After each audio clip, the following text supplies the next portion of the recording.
আন্তর্জাতিক আকাশপথে আবারও যাত্রী নিরাপত্তা নিয়ে উদ্বেগের সৃষ্টি হয়েছে। সিঙ্গাপুর থেকে অস্ট্রেলিয়াগামী একটি ফ্লাইটে এক নারী যাত্রীকে যৌন নিপীড়নের অভিযোগে 52 বছর বয়সী এক ব্যক্তিকে গ্রেপ্তার করা হয়েছে।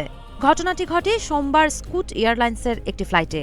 অভিযোগ অনুযায়ী পাশের সিটে বসা ওই ব্যক্তি ভুক্তভোগী নারীর সঙ্গে অনাকাঙ্ক্ষিত শারীরিক আচরণ করেন।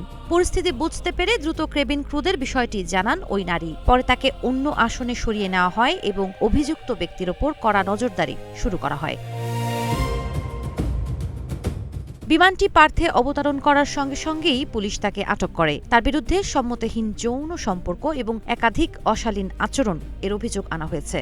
জীবন অবাক না করলে কে করবে? 28% মিল্ক ফ্যাটের অবাক করার সাথে ফ্রেশ মিল্ক পাউডার। জীবন অবাক করুক প্রতিদিন। ভারতীয়দের এমন অসভ্য আচরণের কথা প্রায়শই শোনা যায়, যেমন প্লেনে যাত্রী কিংবা কেবিন ক্রুদের সাথে অসদাচরণ, ধূমপান, মারামারি কিংবা বিদেশের মাটিতে উন্মুক্তভাবে মলমূত্র ত্যাগ ইত্যাদি। এসবের জন্য ভারতীয়রা হরহামেশাই সমালোচনার কেন্দ্রবিন্দুতে থাকেন।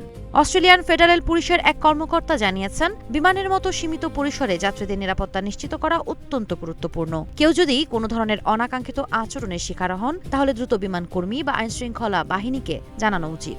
বর্তমানে অভিযুক্ত ব্যক্তি পুলিশি হেফাজতে রয়েছেন এবং তার জামিন শুনানি শিগগিরই অনুষ্ঠিত হবে।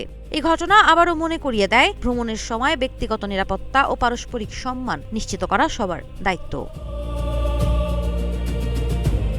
সাবা খান, নাগরিক প্রতিদিন।